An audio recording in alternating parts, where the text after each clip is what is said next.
হ্যাঁ দেখো, তোমাদের সমস্যাটা একটু তাকাও। 13 পৃষ্ঠা। কত পৃষ্ঠা? 13 পৃষ্ঠায় দেখো 3 নম্বর কাজ। এই যে কাঁটা কম্পাস আছে, হাত ধরে কাঁটা কম্পাস ঘোরাচ্ছে, তাই না? এই কম্পাস ঘোরানো মানে এটা কিসের নির্দেশ করে, কিসের প্রতীক?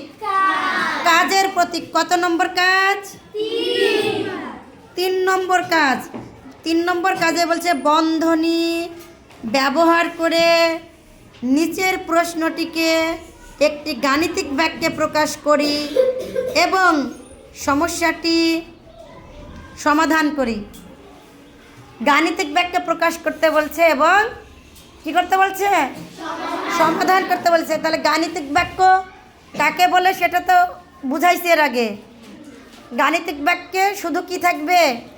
বন্ধনী চিহ্ন থাকবে, 4টা প্রক্রিয়া চিহ্ন থাকবে, যোগ বিয়োগ গুণ ভাগ, এই 4টা প্রক্রিয়া চিহ্ন থাকবে। আর কি থাকতে পারে? সংখ্যা থাকবে, সংখ্যা, যোগ বিয়োগ গুণ ভাগ চিহ্ন আর বন্ধনীর চিহ্ন। তাহলে এখন দেখি আমরা সমস্যাটা দেখি। 6টি চেয়ার এবং 4টি টেবিলের মূল্য একত্রে 9,570 টাকা। তাহলে 9,570 টাকা কিসের দাম? কয়টা চেয়ারের? 6টা চেয়ার আর 4টা টেবিল। ভালো করে বুঝো, 6টা চেয়ার এবং 4টা টেবিল, এদের একসঙ্গে মূল্য 9,570 টাকা। পাশে এবার আর একটা পড়ি, ক্লু দেওয়া আছে। একটি চেয়ারের মূল্য 625 টাকা হলে একটি টেবিলের মূল্য কত? একটা চেয়ারের মূল্য কত বলেছে? কত বলেছে? 625 টাকা। আর আসলে এখানে কয়টা চেয়ার কিনেছে ওরা বলো তো? চেয়ার কয়টা চেয়ার তাই বলেছি? হ্যাঁ, 6টি চেয়ার আর 4টি টেবিল। বলো কয়টা চেয়ার? 6টি চেয়ার 4টি টেবিল। দাম দেওয়া আছে কয়টার? একটা চেয়ারের শুধু দাম দেওয়া আছে। তাহলে ক্লু দেওয়া আছে কি? শুধু একটা চেয়ারের দাম 625 টাকা, বলেনি একটা টেবিলের দাম কত, এটা দেওয়া নাই। বা 6টা চেয়ারের দাম কত, এটাও দেওয়া নাই, শুধু দেওয়া আছে একটা চেয়ারের দাম। তাহলে আমরা যদি এরকম একটা চেয়ারের দামে, যে এই চেয়ারটার দাম যদি ধরি 625 টাকা, এই চেয়ারের দাম কত ধরবো? তাহলে এরকম 6টা চেয়ার কিনতে 625 6 বার লাগবে, তাই না? তাহলে 625-এর সাথে 6 গুণ করলে কি বের হবে? কয়টা চেয়ারের মূল্য বের হবে? 6টা। এটাকেই আমরা এখন এই যে দেখো কাজ 3 গাণিতিক বাক্য, তোমাদের একটু আগেই যেটা করে দিলাম। এখানে প্রথমে বলেছে যে বন্ধনী ব্যবহার করে গাণিতিক বাক্যে প্রকাশ। বন্ধনীটা এই আমি এটা কি আগে দিয়েছি? পরে দিয়েছি। পরে কেন? আগে আমি ভেবে নিব যে মোট দাম কত। মোট দাম কত? 9,570। যেহেতু এটা বড় সংখ্যা, এই জন্য এটা আগে দিয়ে দিলাম। কেন বিয়োগ চিহ্ন দিলাম? কারণ ওটা তো 6টা চেয়ার এবং 4টা টেবিল এর একসঙ্গে দাম। তাহলে আমরা যদি 6টা চেয়ার ওখান থেকে বাদ দিই তাহলে থাকবে কয়টার দাম? কয়টা? 4টি টেবিলের দাম থাকবে, এর জন্য বিয়োগ চিহ্ন দিলাম। আর এখানে কেন গুণ দিলাম বলো তো?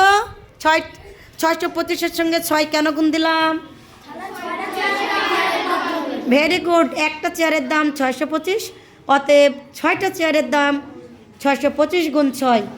তাহলে গুণ করলাম। এখন এটাকে আমরা যদি ক্লোজ না করি প্রথম বন্ধনী দিয়ে, তাহলে বুঝবো না যে আগে কার কাজ করতে হবে। এই অঙ্কে আগে কার কাজ করতে হবে বলো তো? প্রথম বন্ধনীর ফার্স্ট ব্র্যাকেটের কাজ করতে হবে। এই জন্য এখানে আমরা প্রথম বন্ধনী দিলাম। এবার এই দুইটার গুণ করে গুণফল যেটা বের হবে সেটা কোথায় থেকে বিয়োগ করব? 574 থেকে। বিয়োগ করার পরে যেটা বের হবে ওটা কার দাম বের হবে বলো তো?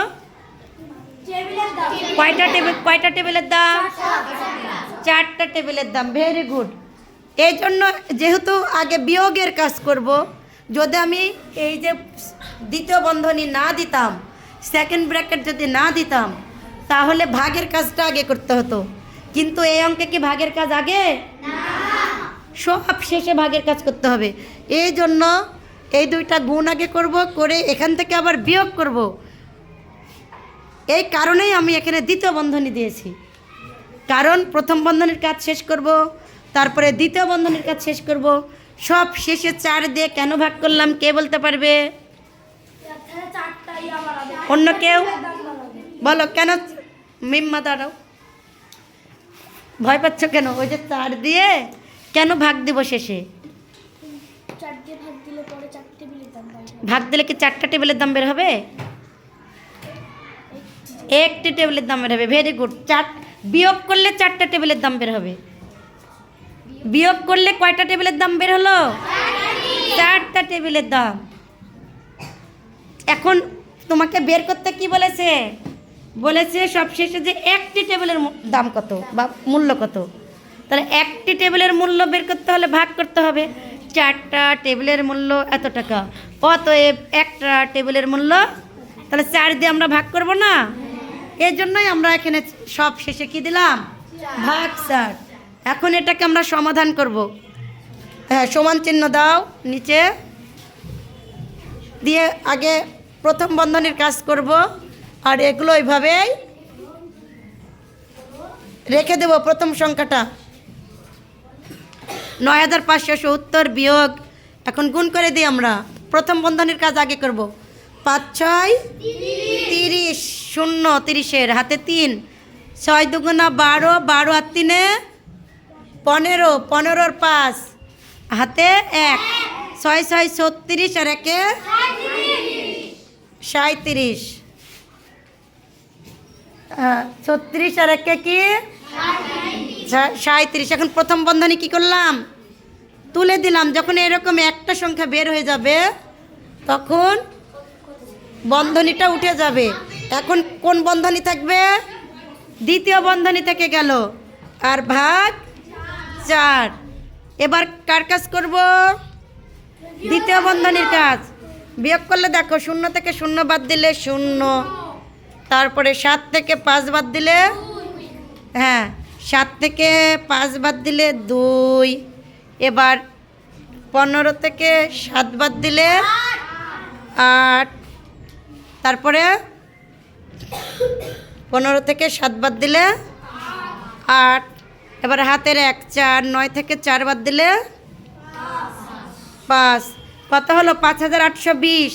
দ্বিতীয় বন্ধনীর কাজও শেষ। তাহলে কি আর দ্বিতীয় বন্ধনী লাগবে? উঠে গেল। এখন কি চিহ্ন দিব? ভাগ চিহ্ন। এবার এই যে 4 আছে, 4 দিলাম। এখন আমরা 4 দিয়ে ভাগ, এটা অবশ্যই পাশে ভাগটা করে দেখাবা। আমি বলেছি সবসময় রাব কোথায় করবো আমরা খুঁজে বেড়াবো না খাতা দেখার সময়, হয় পাশে দেখাতে হবে অথবা নিচে দেখাতে হবে। হ্যাঁ, এখন ভাগ দেখাই আমরা পাশে। 4 1-কে এই যে 5 1 ভাগ দিচ্ছি, একদম 5-এর মাথার পরে লিখবা। এখন বিয়োগ করি। 5 থেকে 4 বাদ দিলে 1, তারপরে 8 18, 4 4 16, বিয়োগ করলে 2। এগুলো তো বোঝাতে হবে না, এগুলো তো পারো তোমরা। হ্যাঁ 2 22 হলো। তাহলে 4 5 20, বিয়োগ করলে 2 0, আবার 4 5 20, তাহলে শেষ, ভাগ শেষ 0। উত্তর কত হলো? 1455। 1455। এত কাশি হলো কেন? 1455 উত্তর। আমরা এখন 1400। তাহলে একটা টেবিলের দাম কত টাকা? 1400। ব্ল্যাকবোর্ডে লেখা যাচ্ছে না, আমি ইয়া করতে হবে, পিছলাই যাচ্ছে। তাহলে 1455 টাকা। এখানে টাকা লিখবা না, উত্তরে যা লিখবা একটা টেবিলের উত্তরে কি লিখবা? একটা টেবিলের মূল্য 1455। 1455 কোথায় যা লিখবেন? ঠিক আছে, কি লিখবেন শেষে বলেন তো? এই পিছনে লিখছো? আচ্ছা, উঠানো হয়ে গেলে একটু বোর্ডটা মুছে দাও তোমার না।